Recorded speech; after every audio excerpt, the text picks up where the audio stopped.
નિજ મસ્ત થઈ જીવન આ પૂરું કરી જવાના, બિંદુમહી ડૂબીને સિંધુ તરી જવાના, રસ્તો નહીં જડે તો રસ્તો કરી જવાના. મનોજ ખંડેરિયા સાહેબની આ ગઝલને સાર્થક કરતું ઉત્તમ ઉદાહરણ એટલે આપણા જૂનાગઢના વિધિબેન પ્રવીણભાઈ સોની.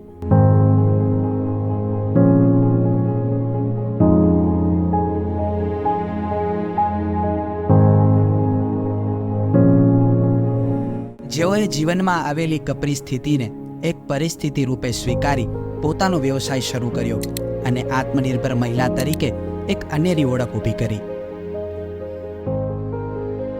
મૂળ મુંબઈના રહેવાસી વિધિબેન એક વખત પરિવાર સાથે જૂનાગઢ ફરવા આવ્યા અને તેમના પિતાએ ગિરનાર અને અહીંના વાતાવરણથી અભિભૂત થઈને એવું નક્કી કર્યું કે રિટાયરમેન્ટ પછી મુંબઈ છોડીને કાયમી જૂનાગઢ રહેવા જવું છે.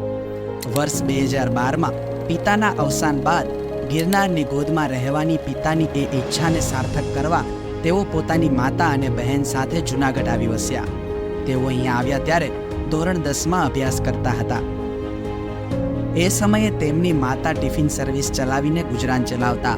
પોતાની માતાને આર્થિક રીતે મદદરૂપ થવા તેઓએ પોતાના અભ્યાસની સાથોસાથ વિવિધ સંસ્થાઓ સાથે જોડાઈને પાર્ટ ટાઈમ જોબ પણ કરી. તેઓએ પાર્ટ ટાઈમ જોબ કરતાં કરતાં પોતાનું ગ્રેજ્યુએશન પૂર્ણ કર્યું, પરંતુ માત્ર જોબ કરવાથી રોજિંદો ખર્ચ સંતોષાય તેમ નહોતો. છેવટે તેમણે પોતાની સાથે કામ કરતી એક મિત્ર સાથે મળીને માત્ર 1 લાખના રોકાણમાં મધુરમ વિસ્તારમાં બ્લેસિંગ બુટીક નામથી ચણિયાચોળી ભાડે આપવાનો વ્યવસાય શરૂ કરી આજીવિકાનું એક નવું સાધન શોધ્યું. એ સમયે તેઓ માત્ર 25 ચણિયાચોળી ધરાવતા હતા. સોશિયલ મીડિયા દ્વારા મળતી ઓળખે તેમના વ્યવસાયને ઘણું બળ આપ્યું. થોડા સમય બાદ પોતાના ભાઈના લગ્ન દરમિયાન તેમણે મુંબઈથી છાબનો પહેલો ઓર્ડર સ્વીકાર્યો અને તેઓએ આ સાથે છાપ ડેકોરેશનનો વ્યવસાય પણ શરૂ કર્યો. શરૂઆતી કારોબાર દરમિયાન તેમને ઘણી મુશ્કેલીઓનો સામનો કરવો પડ્યો. કોઈવાર ગ્રાહકો માત્ર 25 નંગ ચણિયાચોળી જોતા અને સવાલો કરતા. કોઈ વખતે ડેકોરેટ કરીને આપેલી છાપને નુકસાન થાય, પરંતુ કહેવાય ને કે કામમાં રહેલી નિષ્ઠા જે તે કામને બીજાથી અલગ તારે છે. આજે વિધિબેન 108 ચણિયાચોળીની વિશાળ રેન્જ ધરાવે છે. આ ઉપરાંત તેઓ નવરાત્રિનું પણ સ્પેશિયલ કલેક્શન ધરાવે છે. કોઈ પણ પ્રકારની ડિપોઝિટ લીધા વગર તેઓ વિવિધ જાતની છાપનો સેટ પણ ભાડે આપે છે. આ સિવાય તેઓ બ્લેસિંગ નેઇલ સ્ટુડિયો દ્વારા નેઇલ આર્ટ પણ કરી આપે છે. તેમજ અન્ય નેઇલ આર્ટનો શોખ ધરાવનાર વિદ્યાર્થીનીઓને તેઓ વ્યાજબી દરે બેઝિક નેઇલ આર્ટ કોર્સ પણ શીખવાડે છે. જરૂરિયાતમંદ વિદ્યાર્થીઓને તેઓ આથી પણ ઓછા દરમાં શીખવાડી માનવતાનું ઉદાહરણ પુરવાર કરી રહ્યા છે.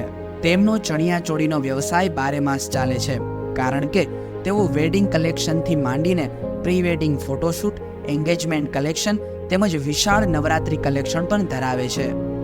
નવરાત્રિ દરમિયાન નહીવત કિંમતથી શરૂ થતી રેન્જમાં તેઓ ચણિયાચોળી ભાડે આપે છે. આ ઉપરાંત તેઓ વિવિધ ઓફરો તેમજ ડિસ્કાઉન્ટ ઓપ્શન પણ આપે છે.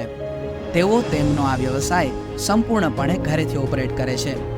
માત્ર 25 વર્ષની ઉંમરે હાલમાં તેઓ જોબ અને વ્યવસાય બંનેને બેલેન્સ કરીને અન્યને પણ આત્મનિર્ભરતાની રાહ ચીંધે છે. નાની વયમાં સંઘર્ષભર્યું જીવન ખેડી સામે આવેલા પડકારોનો સામનો કરી વિધિબેન સોની હસતા મોઢે આગળ વધી રહ્યા છે. ત્યારે આવો આ વિડીયોના અંતમાં સાંભળીએ શું કહે છે આત્મનિર્ભર વિધિબેન. સ્ટ્રગલ બધાની લાઈફમાં કાંઈક ને કાંઈક સ્ટ્રગલ હોય જ છે, પણ અમુક હારી જાય છે અને અમુક આગળ વધવાની ટ્રાય કરે છે પણ વચ્ચે સ્ટોપ થઈ જાય છે.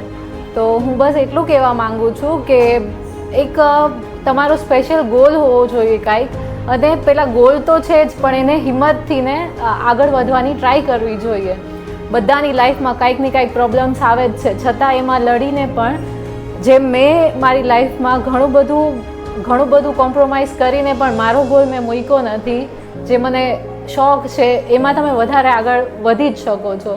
એટલે હું એટલું કહીશ કે બેસ્ટમાં બેસ્ટ તમે જે બી સોચો છો, તમારો ગોલ છે, એને જોબ માટે કેવી રીતના મૂકવાની જરૂર નથી. જેમાં બી તમે આગળ વધવા માંગો છો એમાં પૂરી ટ્રાય કરીને આગળ વધજો જ. જેમ મેં મારી લાઈફ અલગ કરી છે એમ તમે બી બધા આગળ વધીને એ કરી શકો એમ છો.